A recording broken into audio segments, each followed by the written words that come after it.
வார்த்தைகளை கேட்டு நாம் பெறப்படுவோம்.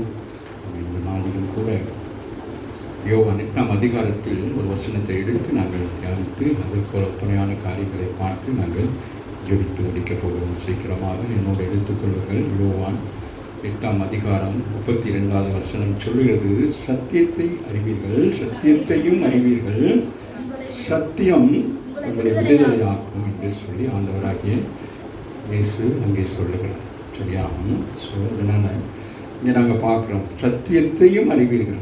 ஜனங்களுக்கு ஆண்டவர் போதிக்கிற நேரம் இங்கே உள்ள இந்த ஜனங்களுக்கு பார்த்து சொல்லுகிறார், சத்தியத்தையும் நீங்கள் என்ன செய்கிறீர்கள், அறிந்திருக்கிறீர்கள். ஆனால் என்னது, அந்த சத்தியம் உங்களை விடுதலையாக்கும் என்பதை நீங்கள் என்ன செய்யவில்லை, அறியாதிருக்கிறீர்கள் என்று சொல்லி அந்த ஜனங்களுக்கு சொல்லுகிறார். அதுபோல தான் நாமும் சத்தியத்தை நாம் அறிந்திருந்தாலும் ஆனாலும் அதிலிருந்து நமக்கு ஒரு விடுதலை கிடைக்குமா என்கிறது நமக்கு ஒரு சந்தேகம். ஆனால் இன்றைக்கு கர்த்தர் நம்மோடு கூட அவர் பேசுகிறவராக இருக்கிறார். நாம் எத்தனை பேர் சந்தோஷமாக இருக்கிறீங்க? ஆகவே கர்த்தர் எல்லாமே அவர் தான் சத்தியமாக இருக்கிறார். ஆண்டவரை இயேசு தான் சத்தியமாக இருக்கிறார். அவர் தான் வார்த்தையாக இருக்கிறார். ஒரே ஜீவனாக இருக்கிறார். ஆகவே அந்த ஜனங்களுக்கு பிரசங்கி இருக்கிற பொழுது அநேக காரியங்களை சொல்லிக் கொண்டு வருகிற பொழுது அவருக்கு விரோதமான சில காரியங்கள்லாம் பேசுகிற பொழுது தான் ஆண்டவர் இந்த காரியத்தை சொல்லுகிறார். இயேசு தம்மை விசுவாசித்து யூதர்களை நோக்கி, நீங்கள் என் உபதேசத்தில்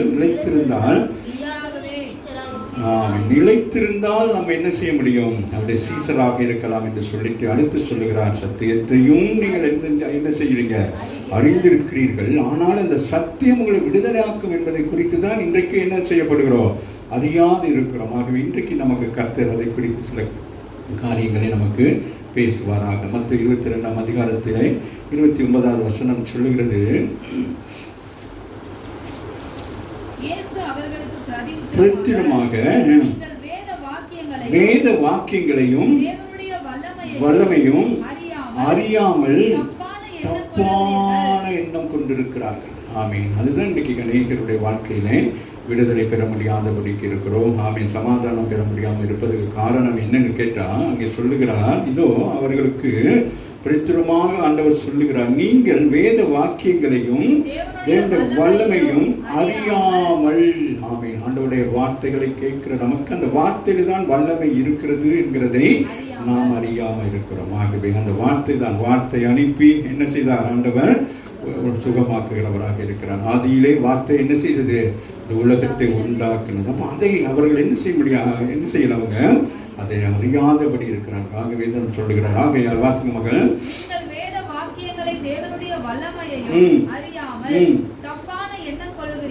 அப்ப என்ன செய்யறாங்க, தப்பான எண்ணம் கொள்ளுகிறார்களாம். இது நடக்குமா, இது நடக்காதா, நம்முடைய வாழ்க்கையில இந்த வேதத்தில் இருக்கிற சம்பவங்கள்லாம் நமக்கும் நடக்குமா, நடக்காதா என்று சொல்லி. ஆகவே அவருக்கு எதனால கேட்டா, யோவான் 20:9 வாசிப்போமானால் வாசிங்களேன்.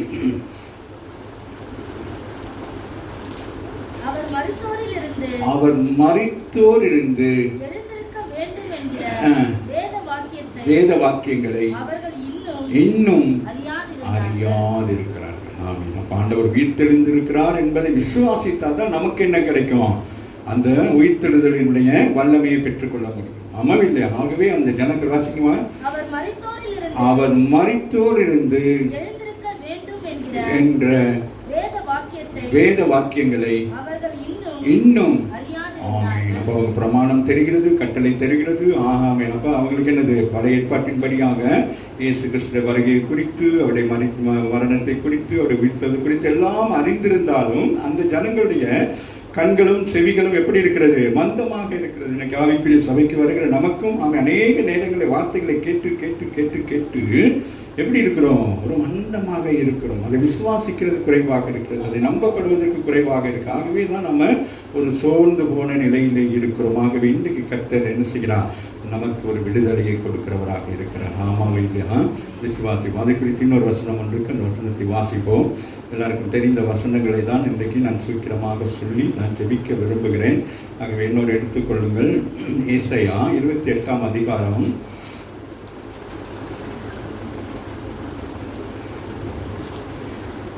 23 வாசிங்க. செவி கொடுத்து என் சத்தத்தை கேளுங்கள் என்று சொல்லுகிறார். இந்த மாலை வேளையில் வந்திருக்கிற நம்மை பார்த்து ஆண்டவர் சொல்லுகிறார், முதலாவது என்ன செய்ய வேண்டும்? செவி கொடுக்க வேண்டும். கர்த்தருடைய வார்த்தை என்ன சொல்லுகிறது என்பதை குறித்து நாங்கள் என்ன செய்ய வேண்டும்? செவி கொடுத்தாதான் என்ன செய்ய முடியும்? செவி கொடுக்குற என்னது? நாம சொல்லுவாங்க, நல்ல காது கொடுத்து கேளுங்க அப்படின்னு சொல்லுவாங்க.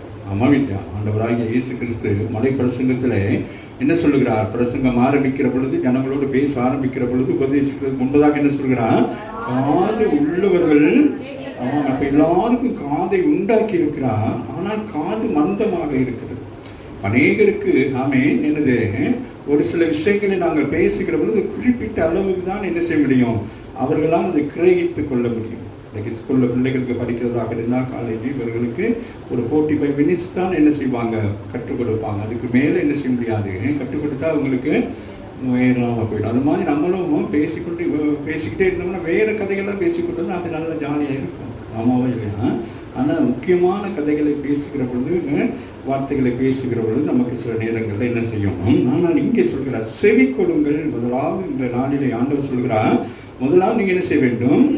செவி கொடுங்கள். அப்படின்னா கேளுங்கள் அப்படிங்கிறார். நீங்கள் என்ன செய்ய வேண்டும்? ஒரு காரியத்தை முழுமையாய் கேளுங்கள். பாதி கேட்டுட்டு விடாதீங்க, உங்களுக்கு ஒன்றும் தெரியாமல் போயிடும். சில பேருக்கு என்னது, பாதி பேசி கொண்டிருக்கிறமே சொல்ல சரி தெரியுது அப்படின்றோம். அம்மா இல்லையா? அப்படி அல்ல. ஒருவன் அவன் பேசுகிறதே கேட்கறது தான் மிகவும் முக்கியமானது. ராமின் சொல்லு. எனக்கு அநேக நம்ம பேசுவோம், ஆனால் கேட்க மாட்டோம். ஆமாம் இல்லையா? ஆனால் கேட்கறது தான் மிக முக்கியம். ஆகவே சொல்லுகிறார், செவி கொடுத்து என் சத்தத்தை கேளுங்கள் என்று சொல்லுகிறார். ஆண்டவரை இயேசு கிறிஸ்து தாமே கடைசி நாளிலே தேவாலயத்துக்கு முன்பதாக இருந்து கதறுகிறார். ஆண்டவராக இயேசு என்ன செய்கிறார்? ஆமீன், சத்தத்தை கேளுங்கள் என்று சொல்லி அவர் என்ன செய்கிறார்? தேவாலயத்தின் வாசல் நின்று புலம்புகிறார். ஜனங்களை பார்த்து என்ன செய்யணும்? இந்த வார்த்தைகளை கேளுங்கள், மனம் திரும்புங்கள், ரட்சிக்கப்படுங்கள், நான் போனதுக்கு பிறகு பரிசுத்த ஆவியானவர் வந்து உங்களை என்ன செய்வார்? அவர் உங்களை நடத்துவார் என்கிறதை குறித்து அவர் அங்கலாய்த்து என்ன செய்கிறார்? சத்தம் போடுகிறார். இன்றைக்கு நமக்கு ஆவிக்குரிய சபைக்கு வருகிற நாம என்ன செய்ய வேண்டும்? செவிமடுக்க வேண்டும். வார்த்தைகளை கேட்டு செவிமடுக்கிற என்னன்னா, அதை கேட்டு அதன்படி செய்ய வேண்டும். அப்போ கேட்கறது உண்டு, செய்கிறது உண்டா இருக்கக்கூடாது. அப்போ எதை கேட்கிறோமோ அதன்படி நம்ம செய்ய வேண்டும். மாமாவில் அதுக்கு மாறாகவும் செய்யக்கூடாது, அதுக்கு குறைவாகவும் செய்யக்கூடாது. அதை என்ன செய்ய வேண்டும்? அவர் என்ன சொல்லுகிறாரோ அதை செய்ய வேண்டும். ராமின் சொல்லுங்க. அப்போ ஆண்டவராகிய என் தேவன் என்ன செய்கிறார்? மோச இடத்துல அந்த காரியங்கள் எல்லாம் அவர் சொல்லுகிறார். உடன்படிக்கை பெட்டி எப்படி செய்ய வேண்டும், ஆசாரிய உடைகளை எப்படி செய்ய வேண்டும், இதெல்லாம் அப்போ அவர் என்ன சொன்னபடியே. ஒரு மாற்றங்கள் இருக்கக்கூடாது. ஆமாம் இல்லையா? இப்போ நமக்கு ஒரு ட்ரெஸ்ஸே தைக்க கொடுக்குறோம். அப்போ நமக்கு என்னது? மெஷர்மெண்ட் எடுத்தபடியே நமக்கு என்ன செய்யணும்? அந்த ட்ரெஸ்ஸை தைக்கணும். மெஷர்மெண்ட் ஒரு மாதிரி எடுத்து விட்டு தைக்கிற நேரம் வேறு மாதிரி தைச்சிட்டு என்ன செய்ய முடியும்? சோப்பா அது என்ன நடக்கும்? அதுவே யாருக்குமே பிரயோசனப்படாது. அதுபோல் நாமும் ஒரு காரியத்தை செய்கிற பொழுது என்ன செய்ய வேண்டும்? ஒரு மெஷர்மெண்ட் இருக்கிறது. சமையலுக்கு என்ன இருக்கிறது? சொல்லுங்க. என்னம்மா? அளவு இருக்கிறது. ஆமாம், இந்த ரெசிபியெல்லாம் எப்படியெல்லாம் போடணும், எவ்வளோ எண்ணெய் ஊற்ற வேண்டும், எவ்வளோ கடுகு போட வேண்டும், எவ்வளோ சீரகம் போட வேண்டும், எவ்வளோ வெந்தயம் போட வேண்டும், எப்பொழுது கொதிக்கிறேன்னு எப்படி வெங்காயத்தை போட்டு, இப்படி எல்லாமே அதாவது அந்தந்த நேரத்துக்கு போடணும். நம்ம இதை போட்டுட்டு அங்கே ஓடி அதை தேடி அதை தேடி அந்த இதை போட்டு இதெல்லாம் போட்டு கருகி போயிட்டு அதுக்கு மேலே அதை ஊற்றி அப்புறமேலே சமைச்சு வச்சுட்டு யோசிச்சுக்கிட்டே இருப்போம். என்ன வந்திருக்கோ தெரியல அப்படின்னு சொல்லிட்டு. அம்மாவும் இல்லையா? ஆனால் சொல்லுகிறார், செவி கொடுத்து என் சத்தத்தை கேளுங்கள். இந்த மாலை வேலையிலே ஆண்டவர் சொல்லுகிறார், செவி கொடுங்கள், என் சத்தத்தை கேளுங்கள், நான் சொல்லுவதை கவனித்து கேளுங்கள். ஆமீன். நம்ம என்ன செய்கிறோம்? கவனத்தை சிதற விடுகிறோம். ஆமீன். எப்பொழுதுமே சபைக்கு வந்து ஒரு வசனத்தை சொல்கிற நேரம் நம்மளோட கவனமெல்லாம் என்ன ஆயிடுது? ஆமாம், 7 மணி ஆச்சு, நான் 8 மணிக்கு ஒரு ப்ரோக்ராம் வச்சுருக்கிறேனே, வீட்டை கூட்டிகிட்டு வந்தேன்னா எனக்கு தெரியலையே. அவள் கவனம் சிதறடிக்கப்படும். ஏதோ ஒரு வகையில் நமக்கு என்ன செய்யும்? கவனம் என்ன செய்யப்படும்? ஜெபிக்கிற நேரம் சில நேரங்கள் என்ன செய்யும்? அவன் ஜெபிக்க போகிற பொழுதும் சரி. அதுதான் அதிகாலை ஜெபம் மிக விசேஷமானது. அதுதான் சொல்கிற, அதிகாலையினை தேடுங்கள். என்னைக்காண்டு அவன் அதிகாலையில் நமக்கு எந்த ஒரு யோசனையும் இருக்காது. எழுமணும் முகத்தை கழுவிட்டு நம்ம ஜெபத்தில் உட்காந்துட்டோம்னா ஒரு டிஸ்டர்பனும் இருக்காது. அதுக்கு பிறகு நம்ம எல்லாரோடையும் பேசி அதுக்கு பிறகு ஜெபிக்கிற நேரம் அப்போ என்ன நடக்கும்? இந்த காரியங்கள் எல்லாம் நமக்கு வந்து என்ன செய்யும்? சுற்றி உட்கார்ந்து கொண்டு ஒவ்வொன்றும் நமக்கு சஜஷன் பண்ணி கொண்டே இருக்கும். அப்போ நமக்கு ஜெபமும் ஒரு பக்கமும் உங்களோட தடையாக இருக்கும். மாம்சத்திலும் ஆவியிலும் நாங்கள் எப்படி இருப்போம்? மிகவும் போராடி கொண்டே இருப்போம். அதனால தான் சொல்லுகிறார், செவி கொடுத்து என் சத்தத்தை கேளுங்கள், நான் சொல்வதை கவனித்து கேளுங்கள் என்று சொல்லி. ஆமென். இப்போ நம்ம ஒரு சம்பவத்தை மாத்திரம் வாசிட்டு நம்ம அப்படியே ஜெபத்துக்குள்ளாய் கடந்து போவோம். என்னோட எடுத்துக்கொள்ளுங்கள், லூக்கா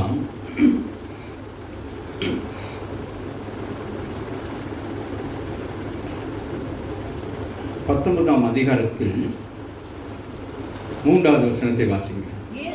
இயேசு என்று அவரை பார்க்க வகை தேடினான். அவன் குள்ளனானபடியால் ஜனக்கூட்டத்தில் அவரை காணக்கூடாமல் அவர் போகும் வழியிலே முன்னாக ஓடி அவரை பார்க்கும்படி ஒரு காட்டத்தி மரத்தில் ஏறினான். இங்கே நாங்கள் பார்க்கிற இந்த சப்ஜெக்டில் நமக்கு மிக முக்கியமானது ஒரு என்னன்னு கேட்டால், அவனை குறித்து சொல்லப்படுகிறது. இயேசு எப்படிப்பட்டவரோ என்று அவரை பார்க்க வகை தேடினான். அவன் என்ன செய்கிறான்? அவன் ஒரு பெரிய ஒரு அதிகாரியாக இருக்கிறான். ஆனால் அங்கே சொல்லப்படுகிறது, அவன் குள்ளனா இருந்தபடியினால் அவன் ஜனக்கூட்டத்தில் அவரை காணக்கூடாமல். அப்ப அவன் என்ன செய்கிறான்? எப்படியாவது என்ன செய்ய வேண்டும்? இயேசுவை நான் காண வேண்டும், நான் பார்க்க வேண்டும். ஆனால் அவனுடைய சூழ்நிலை எப்படி இருக்கிறது? அவன் குள்ளனாக இருக்கிறான். சரியா? அப்ப அவனுடைய நிலைப்பாடு அப்படி இருக்கிறது. ஆனால் அவனுடைய அவனுடைய இயலாமையை குறித்து இங்கே சொல்லப்படுகிறது. அப்போ நம்மளும் இன்னைக்கு அநேக நேரங்களில் நம்முடைய இயலாமையே நம்ம என்ன செய்வோம்? பேசுவோம். அது எனக்கு முடியுமா சிஸ்டர், அது எனக்கே அது அப்படி நம்ம பேசுவோம். ஆமாம் இல்லையா? அதனால இந்த இடத்துல சொல்லப்படுகிறது, அவன் வளர்ந்தவன் உயர்ந்தவன் அப்படின்னு சொல்ல குள்ளனா இருந்தபடினாலே அவன் என்ன செய்யறான்? இயேசுவை காண்பதற்கு என்ன செய்யறான்? பிரயாசப்படுகிறான். ஆமென் சொல்லு. ஆமென். அதுபோலதான் நீங்களும் நான் என்ன செய்ய வேண்டும்? அவரை தேடுவதற்கு, அவரை பார்ப்பதற்கு, வசனங்களை வாசிப்பதற்கு, சத்தியத்தை கேட்பதற்கு நாங்கள் என்ன செய்ய வேண்டும்? பிரயாசப்பட வேண்டும். இப்போ மிக அநேக நேரங்களில் சில நேரங்களில் நம்ம என்ன சொல்லுவோம்? நம்முடைய குறைகளை சொல்லுவோம். இயலாமையை தான் காரணம் காட்டுவோம். முயற்சி செய்யவே மாட்டோம். அப்போ நம்ம முயற்சி செய்யறதுனால நம்ம என்ன செய்ய முடியாது? நமக்கு வெற்றி பெற முடியாது. சரியா? இப்போ இன்றைக்கு நாங்கள் முயற்சி செய்ய வேண்டும். அந்த குள்ளன் என்ன செய்யறான்? அவரை காணும்படிக்கு அவன் என்ன செய்யறான்? ஓடி போயிட்டு ஒரு காட்டத்தி மரத்தில் ஏறினான்.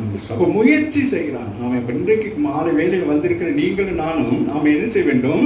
சத்தியத்தை அறிந்தால் மாத்திரம் போதாது, சத்தியத்தை கேட்டால் மாத்திரம் போதாது, அதன்படி நடப்பதற்கு நாங்கள் என்ன செய்ய வேண்டும்? எங்களை தயார் பண்ண வேண்டும், எங்களை முயற்சி செய்ய வேண்டும். சில பேர் சொல்லுவாங்க, எனக்கு பைபிள் வாசிக்க தெரியாது. அது அவங்களுடைய இயலாமையை சொல்றாங்க. என்ன நம்ம தமிழ் பைபிள் சரியா? அப்பதான் தமிழ் எழுத்து எத்தனை எழுத்து இருக்கு சொல்லுங்கம்மா? 237 என்னம்மா? Very good. அவனுக்கு ஒரு கை தட்டுங்க. 240 ஈஸி. இங்கிலீஷ்லமா 26 இருக்கு. சரியா? அப்போ நம்ம இங்கிலீஷ் வேணாம், நம்ம தமிழுக்கே வந்துடும். நம்ம தமிழ் பைபிள் சரியா? அப்படி இப்படி படித்தா கூட ஒரு அட்லீஸ்ட் ஒரு 3 மாசத்துல கூட என்ன செஞ்சிடலாம்? ஆனால் அவனா ஈனா ஈயனான்னு அதை அப்படியே படித்து என்ன எழுத்து கூட்டி படிக்கலாமா? படிக்க இல்லாதான். ஆனால் நம்ம என்ன செய்கிறோம்? ஒரு காரணம் காட்டுறோம். எனக்கு பைபிள் வாசிக்க தெரியாது, எனக்கு ஜபிக்க தெரியாது, எனக்கு அந்த தெரியாதுங்கிற வார்த்தைகள் நம்ம இலகுவாக சொல்லி நம்ம என்ன செய்கிறோம்? நம்ம தப்பித்து கொள்ள பார்க்குறோம். ஆமாம் இல்லையா? அப்படி இருக்கக்கூடாது. ஆவிக்குரிய பிள்ளைகள் எல்லாவற்றையும் நாம் என்ன செய்யணும்? அறிந்து கொள்ள வேண்டும். அப்படி அறிகிற பொழுது தான் அது என்ன செய்யும்? நம்மை விடுவிக்கிறதாக இருக்குது. ஆகவே தான் நாங்கள் சொல்லப்படுகிற சத்தியத்தையும் அறிவீர்கள், சத்தியம் உங்களை விடுதலையாக்கும் என்று சொல்லி வாசிக்க இந்த பகுதியை வகை தேடினான். அவன் குள்ளனாக இருந்தபடியினால ஜனக்கூட்டத்தில் காணக்கூடாதபடிக்கு முன்னாக ஓடுக. பாருங்க, பிரயாசப்படுகிறான். இந்த கால வேலையிலே ஆமே வருகிற நாம பிரயாசப்பட வேண்டும். ஊழியங்களுக்கு ஆமே, இங்கே நடக்கிற ஆராதனைகளுக்கு ஆமே எல்லாவற்றுக்கும் நம்ம என்ன செய்ய வேண்டும்? காலம் செல்லாது. நாட்களை பார்க்கிற பொழுது வரும் காலம் எவ்வளவு பயங்கரமாக இருக்கிறது என்று சொல்லி நிர்ணயிக்க முடியாதபடிக்கு இருக்கிறது. இந்த காலம் நம்ம வாழ்கிற காலம் அடுத்த ஜெனரேஷன்கிற காலம் இருக்குமாங்கிற அளவுக்கு ஒரு பெரிய ஒரு போராட்டத்தை பார்க்கிறோம். ஒரு பக்கம் யுத்தத்தினால் பொருளாதார சிக்கல்கள், இன்னும் அநேகமான காரியங்களை அவை காணப்படுகிறதாக இருக்கிறது. வருங்காலங்களிலே நிறைய காரியங்கள் அவை நடக்க இருக்கிறது. அது என்ன நடக்குமோ எது தெரியும். அதனால நம்ம அதற்காக என்ன செய்ய வேண்டும்?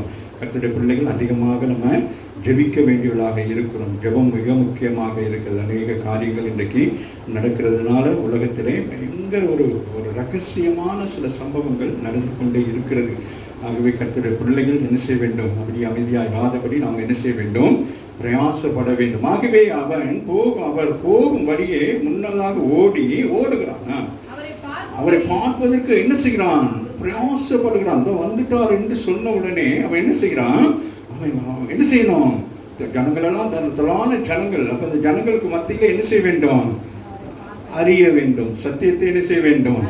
அறிய வேண்டும். அந்த ஏன்னா அவன் விடுதலை காண வேண்டும். அவனுடைய வாழ்க்கையில விடுதலை இல்லாதபடினால்தான் அவன் அங்கலாய்த்து கொண்டிருக்கிறான். அவனுடைய வாழ்க்கையில பணம் இருந்தது, கடந்த காலங்கள் நம்ம தியானித்தோம். பணம் இருந்தது, பொருளாதாரம் இருந்தது, எல்லாம் இருந்தது. ஆனால் அவனுக்கு இல்லாத ஒன்றை அவன் என்ன செய்ய வேண்டும்? பெற்றுக்கொள்வதற்கு அவன் என்ன செய்தான்? அவன் பிரயாசப்பட்டான். இந்த மாலை வேளையில நீங்களும் நான் என்ன செய்ய வேண்டும்? பிரயாசப்பட வேண்டும். அதுதான் மிக முக்கியமானது. அந்த ஜனங்கள் சத்தியத்தை அறிந்திருந்தாலும் என்ன செய்யவில்லை? அந்த சத்தியத்தை அவர்கள் முழுமையா அறியாதபடிக்கு இருந்தபடினால்தான் அவர்களால் என்ன செய்ய முடியவில்லை? விடுதலை காண முடியாமல் இருந்தது. ஆகவே தான் இங்கே நாங்கள் பார்க்கிறோம், இயேசு அந்த இடத்துல வந்த பொழுது அண்ணாந்து பார்த்து அவனை கண்டு என்று சொல்லப்படுகிறது. அம்மா இல்லையா? ஸோ பாருங்க, அவனுக்கு எப்படி இருக்கும் அந்த இடத்துல இயேசு வந்து அவன் பிரயாசப்பட்டபடினாலே அவன் என்னது அந்த காரியத்தை செய்ய வேண்டும் என்று சொல்லி பிரயாசப்பட்டபடினாலே இயேசு அந்த இடத்துல வருகிறான். வந்து என்ன செய்கிறான்? அவனை அவர் பார்க்கிறார். ராமின்னு சொல்றார். இப்ப நீங்கள் பிரயாசப்படுகிற பொழுது உங்கள் வாழ்க்கையில் ஆண்டவர் என்ன செய்கிறான்? உங்களை நோக்கி பார்க்கிறான். உங்களுடைய பிரயாசத்தை நோக்கி பார்க்கிறான். நீங்க எடுத்த முயற்சியை நோக்கி பார்க்கிறான். அவன் என்னை காண்பதற்கு அவன் வந்திருக்கிறான். நிச்சயமாக அவன் என்னது அவனுடைய வாழ்க்கையில பாருங்களே, அவனை கண்டு சகைவே என்று சொல்லி கூப்பிடுகிறான். அப்ப சகைவே என்று கூப்பிடுகிற பொழுது எப்படி இருந்திருக்கும் சொல்லுங்க பார்ப்போம். சொல்லுங்களேன், எப்படி இருந்திருக்கும்? எப்படி சொல்லுங்களேன். மனம் உடைந்து போயிருக்கும். நான் யாரோ அவர் யாரோ, இப்பதான் முதல் சந்திக்கிறோம். அவர் கேட்டிருக்கலாம், hello what is the name அப்படின்னு கேட்டிருக்கலாம். ஆமாவே இல்லையா? இல்லாட்டி அவனை பார்த்து தம்பி இறங்கப்பா அப்படின்னு சொல்லியிருக்கலாம். இல்லை, அவர் என்ன சொல்றார்? அவருடைய பெயரை கூப்பிடுகிறார். இந்த மாலை வேலையிலும் ஆமே கர்த்தர் உங்கள் பெயரை அறிந்திருக்கிறார், உங்களுடைய பிரயாசங்களை அறிந்திருக்கிறார். நீங்கள் பிரயாசப்பட்டு ஒரு வேலை நீங்கள் என்ன உடைந்து போயிருக்கலாம். ஆனால் இன்றைக்கு நீங்கள் விசுவாசிங்க, நம்ம பிரயாசப்படுகிற காரியங்களுக்கு ஆண்டவர் என்ன செய்வார்? அதை வாய்க்க பண்ணுகிறவராக இருக்கிறார். லூக்கா 18ஆம் அதிகாரத்தில் நீங்கள் பார்த்தீங்கன்னா அங்கே அவள் சோர்ந்து போகாதபடி ஜெபிக்கிற காரியத்தை குறித்து சொல்லப்படுகிறது. அநீதிமான் நீதி செய்கிற பொழுது நான் நீதி செய்யாதிருப்பேனோ என்று சொல்லி. ஆமாவே அதே போலதான் இங்கே நாங்கள் பார்க்கிறோம். இயேசு அவனிடத்திலே வந்து அண்ணாந்து பார்த்து அவனை கண்டு, அவனுடைய சூழ்நிலையை கண்டு, அவனுடைய பிரச்சனையை கண்டு, அவன் எதுவுமே சொல்லலை. சகைவு என்னது?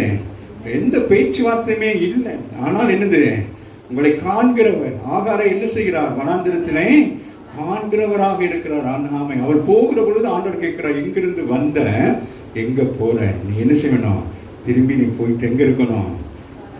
நீ அங்கே ஒரு நாச்சியார் இடத்துல போய் என்ன செய்யணும்?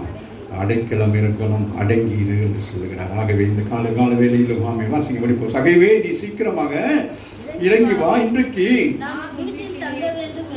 நினைத்து பார்க்காத ஒரு காரியம்.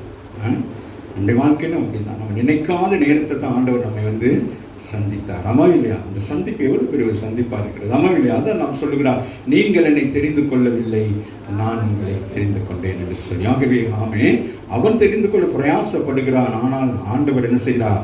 அவனை தெரிந்து கொள்ள வேண்டும், அவனை எப்படியாவது சந்திக்க வேண்டும் என்று சொல்லிதான் அவர் என்ன செய்கிறார்? அந்த பகுதியில் போகிற பொழுது இந்த சம்பவம் நடக்கிறது. அதுபோலதான் நம்முடைய வாழ்க்கையிலும் எதிர்பாராத நேரத்தில் சில சம்பவங்கள் நம்முடைய வாழ்க்கையிலே நடக்கிறது. ஆகவே நம்ம எந்த ஒரு சூழ்நிலையிலும் நம்ம என்ன செய்யக்கூடாது, எனக்கு முடியாது, எனக்கு இயலாதுன்னு அப்படின்னு சொல்லி நம்ம என்ன செய்யக்கூடாது, முயற்சி செய்ய வேண்டும். எந்த ஒரு விஷயமாக இருந்தாலும் உங்களுக்கு என்ன இருக்கிறது? ஒரு தாளந்து இருக்கிறது. இல்லையா? உங்களுக்கு ஒரு முயற்சி செய்ய ஒன்று இருக்குது. ஆனால் அந்த முயற்சி செய்ய முடியாதபடிக்கு தான் நீங்கள் என்ன செய்றீங்க? கட்டு உண்டவளாக இருக்கீங்க. இன்னைக்கு சத்தியத்தை அறிவீர்கள், சத்தியம் உங்களை விடுதலை ஆக்கிறதாக இருக்கிறது. நாம் சீக்கிரமாக இறங்கி சந்தோஷத்தோடு அவரை அழைத்து கொண்டு போகிறோம். இது வரைக்கும் அவனுடைய உள்ளத்தில் என்ன இல்லை? அந்த மரத்தில் ஏறின வரைக்கும் சந்தோஷம் இல்லை, ஏறின பிறகும் அவனுக்கு சந்தோஷம் இல்லை. ஆனால் அவன் இயேசு அண்ணாந்து பார்த்து அவனை கண்டு அவன் பெயரை கூப்பிட்ட பொழுது அவனுக்கு அப்படி மற்றொரு பெரிய ஒரு மகிழ்ச்சி. என் பேரே அவர் அறிந்திருந்தார், என் சூழ்நிலைகள் அவர் அறிந்திருப்பார். இல்லையா? அவன் யோசிச்சு பாருங்களேன், அப்படிதான் நடந்திருக்கும். வாசிங்க.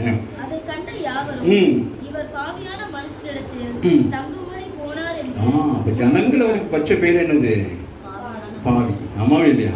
நமக்கு உலகத்தில் இருக்கிற பேர் என்னது? ஒவ்வொருத்தருக்கும் ஒரு பேர் இருக்கும். சண்டைக்காரி, கோவக்காரி, வேற என்ன காரி, வெங்காயம் விற்கிறவன், நம்ம என்னது? நமக்கு அப்படி தானே நிறைய பேர் இருக்குமா இல்லையா? சொல்லுங்களேன். ஆண்டவருக்கு மட்டும்தான் தெரியும். உன் தாய் வயிற்றிலே உன்னை உருவாக்குறதுக்கு முன்பதாகவே உன்னை பேர் சொல்லி அழைக்கிறவர் ஆண்டவர். அவர் அந்த பெயரை மாத்திரம்தான் பயன்படுத்துவார். எண்டி உனக்கு உலகத்தில் வைத்திருக்கிற மற்ற பெயர்களை அவர் சொல்லி உன்னை கூப்பிட மாட்டார். அப்படி கூப்பிட்டா மனுஷருக்கும் கடவுளுக்கும் என்ன இல்லை? வித்தியாசம் இருக்காது. அதனால அவர் தான் சொல்றாரு, அவரும் கூப்பிட்டுருக்கலாமே, அந்த ஏன்னா அவனை பாவியான மனுஷனை இறங்கி வான்னு சொல்லியிருக்கலாமே. இல்லை, அவர் என்ன சொல்றாரு? நீ என்னை பார்த்துட்ட. இல்லையா? நீ வாழ்க்கை என்ன செய்ய போகுது? டோட்டலா சேஞ்ச் ஆக போகுது. இல்லையா? அதான் சொல்றேன். அதை கண்ட யாவரும்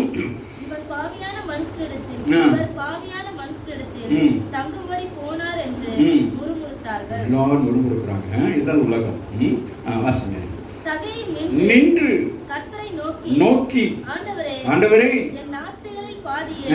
ஏழைகளுக்கு கொடுக்கிறேன், நான் ஒருவனிடத்தில் எதையாகிலும் அநியாயமாய் வாங்கினது உண்டானால் நாளத்தனையாக திரும்ப செலுத்துகிறேன் என்றார். ஆமென். அவன் என்ன சொல்றான்? லேவியராகமம் சொல்லப்படுகிறது போல அப்ப அவன் பிரமாணங்களை அறிந்திருக்கிறான், கட்டளைகளை எல்லாம் அறிந்திருக்கிறான். ஆனால் அந்த சத்தியம் அவர்களை விடுதலையாக்கும் என்பதை அவன் என்ன செய்யவில்லை?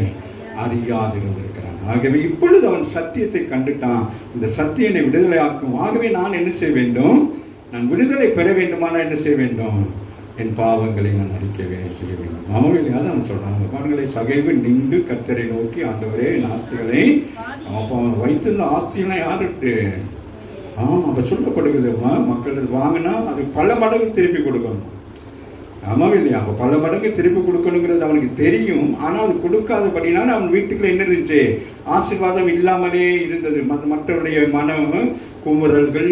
இப்போ நீங்கள் யார்ட்டாச்சும் வாங்கிட்டு ஏமாற்றி அப்படிலாம் செஞ்சு அவங்க குமுறுவாங்க, அவங்க பிரச்சனை பார்த்து உங்களை என்ன செய்யும்? இப்பக்கத்தில் உங்களை நெருக்கி சமாதானம் இல்லாதபடி உங்கள் வாழ்க்கை எப்படி இருக்கும்? உங்கள் லேவியராகமம் பார்த்தீங்கன்னா அதில் 26ஆம் அதிகாரம்லாம் பார்த்தீங்கன்னா ஆசீர்வாதத்தை குறித்தும் சாபங்களை குறித்து சொல்லப்பட்டிருக்கு. அது அவ்வளோ பயங்கரமாக இருக்கும். அப்போ அந்த ஒரு பயம் அப்படிக்கு இருந்துக்கிட்டே இருக்கும். செத்து போய்க்கணும், அப்படியே யாரும் அடிச்சுவாங்களோ, என்னை விரட்டுவாங்களோ அப்படின்னு அவன் சும்மாவே இப்படி சத்தம் கிட்ட கூட இப்படி பார்ப்பான். யாரை வந்து கத்தி எடுத்து குத்திடுவாங்களோ, இல்லாட்டி என்னது என்னை பிடிச்சிடுவாங்களோ, நான் இப்படி இவ்வளோ பேர் ஏமாத்திருக்கேன். அப்போ போகிற வரவங்கெல்லாம் பார்க்குற நேரம் அவனுக்கு எப்படி இருந்திருக்கும்?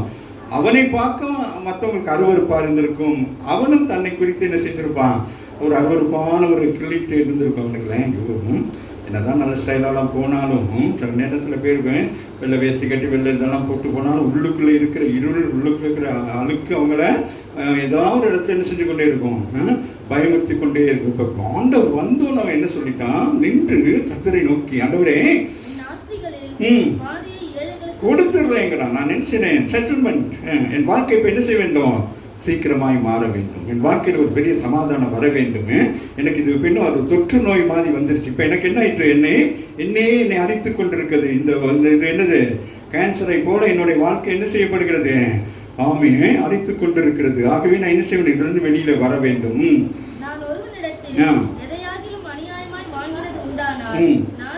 அதை பத்தி நான் சொல்றேன், அதை என்ன செய்யணும், அது நாளத்தனையா கொடுக்கணும்.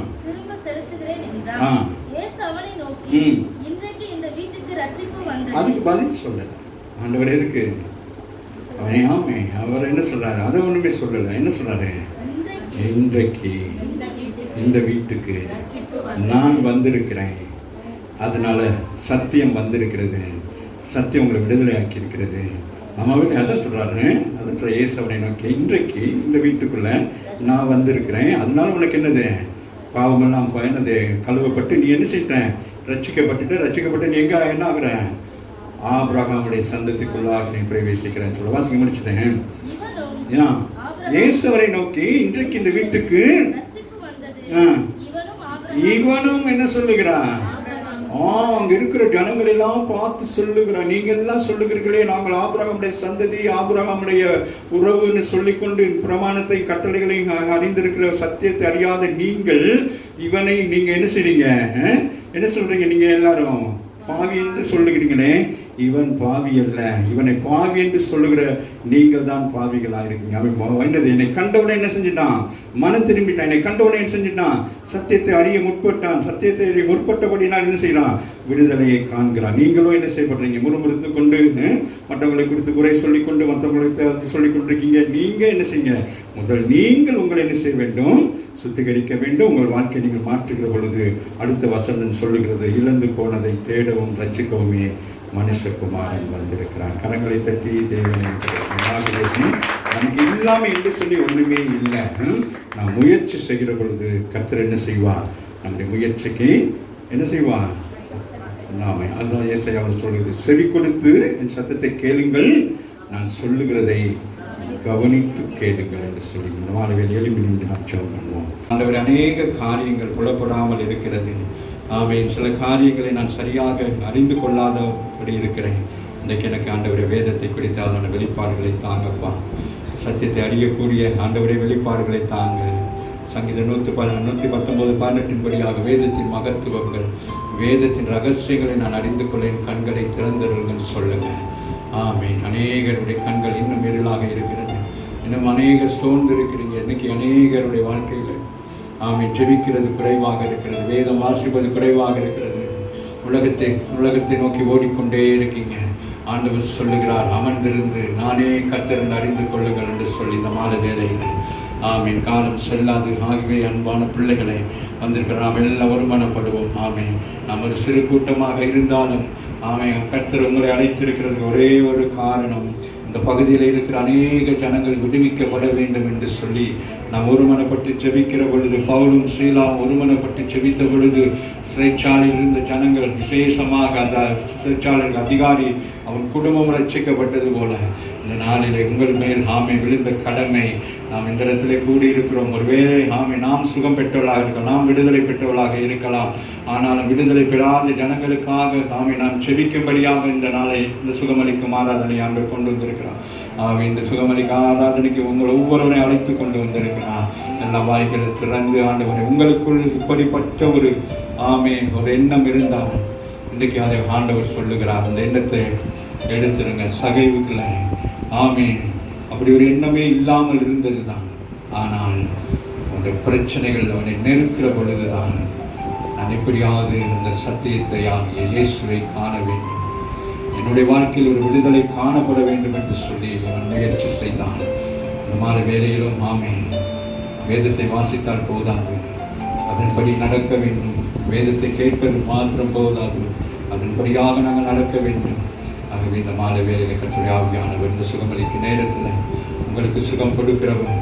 ஆமென் ஆமென். இந்த மாலை வேலையில் நீங்கள் சத்தியத்தை மாத்திரம் அறிந்தால் போதும், அந்த சத்தியம் உங்களை விடுதலை செய்கிறதாக இருக்கிறது, அது உங்களை சுகம் கொடுக்கிறதாக இருக்கிறது, அது உங்களுக்கு ஆமென் விடுதலையும் சுகத்தையும் மனதில் இருக்கிற ஆமீன் கவலைகள் வேதனைகள் எல்லாம் நீக்கி போடுகிறதாக இருக்கிறது. இயேசுவை இடத்துல இருந்த பொழுதும் சத்தியத்தை கேட்ட பொழுதும் அவர்களுக்குள்ளே இருதயத்துக்குள்ளே இந்த சத்தியம் போகாதபடிக்கு அவர்களுக்கு பிரமாணமும் கட்டளைகளுமே அவர்களை மேற்கொண்டு கொண்டிருந்தது. நாங்கள் எதை செய்தாலும் நாங்கள் ஆமீன் ஆமீன் காணிக்கை போட்டால் சரி, சபைக்கு தசம்பாகம் கொடுத்துட்டா போதும், சபைக்கு வந்துட்டா போதும் அல்ல. நம்முடைய வாழ்க்கை சுத்திகரிக்கப்பட வேண்டுமானால் சத்தியத்தை நாங்கள் அறிந்திருக்க வேண்டும். அது ஒன்றுதான் நம்மை விடுவிக்கிறதாக இருக்கிறது. நாம் எந்த ஒரு காரியத்தை செய்தாலும் அதன் மூலம் நாங்கள் விடுதலை பெற முடியும், அதன் மூலம் நாங்கள் ஆசீர்வதிக்கப்பட முடியும் என்றல்ல, அந்த சத்தியத்துக்கு கீழ்ப்படிய வேண்டும். அதற்கு கீழ்ப்படுகிற பொழுது கர்த்தர் நம்மை ஆசீர்வதிக்கிறவராக இருக்கிறார். அந்த வேளையில எல்லா வாய்களை திறந்து ஆண்டவருக்கு நன்றி சொல்லுவோம், நன்றி சொல்லுவோம், நன்றி சொல்லுவோம், நன்றியோடு நன்றி. நல்ல வாய்களை திறந்து நல்ல சத்தமாக ஆமே. இனி உங்களுக்கு இயலாமை என்று சொல்லி ஒன்று இருக்கக்கூடாது. முயற்சி செய்வேன் இருக்கக்கூடாது. அவன் முயற்சி செய்கிறான். அவன் நாமே தன் நிலையை பார்த்து இனி நான் என்ன செய்ய வேண்டும், முயற்சி செய்து இன்றைக்கு நான் விடுதலை காண வேண்டும் என்று சொல்லி அவன் பிரயாசப்பட்டு அவன் ஓடி அந்த மரத்தில், அந்த காட்டுத்தி மரம் என்று சொல்லக்கூடிய அந்த பயங்கரமான ஒரு மரத்தில் ஏறி அங்கே இயேசுவை சந்திக்கும்படியாக அவன் காத்திருந்த பொழுது இயேசு அவனை கண்டு பெயர் சொல்லி அழைத்தார். இன்றைக்கு உங்கள் வாழ்க்கை எப்படி இருக்கிறது? உங்களை பெயர் சொல்லி அழைத்தவர், உங்களை தாயின் கருவிலை தெரிந்து கொண்டவர் இந்த மாலை வேளையில் உங்களோடு கூட இடைப்படுகிறவராக இருக்கிறார். ஆமே ஆமே. எல்லா வாய்களை திறந்து அடிக்க செய்ய இந்த மாலை வேளையில் ஆண்டவரே என் கண்களை திறந்திருக்கீங்க ஆண்டவரே. ஒரு இயலாமையான ஒரு மனுஷன் முயற்சி செய்து வெற்றி அடைகிறானே, அந்த ரட்சிப்பின் அனுபவத்துக்குள் போகிறானே, அந்த ஆபிரகாமுடைய ஆசீர்வாதம் அவன் உழைத்தது சாமி, அவன் உழைத்தது எல்லாமே விருதாய் போக ஆண்டவர் அவனுக்கு ஆபிரகாமுடைய ஆசீர்வாதத்தை, நித்திய ஆசீர்வாதத்தை கொடுத்திருக்கிறார். இன்றைக்கு மாலை வேளையில் உங்களுக்கு அந்த நித்திய ஆசீர்வாதத்தை கொடுக்கும்படியாக ஆண்டவர் விரும்புகிறார். ஹல்லேலூயா, ஹல்லேலூயா. அவருடைய வசனங்களை கவனித்து கேளுங்கள், அதன்படி செய்ய முற்படுங்கள். கர்த்தர் உங்களை ஆசீர்வதிக்கிறவராக இருக்கிறார்.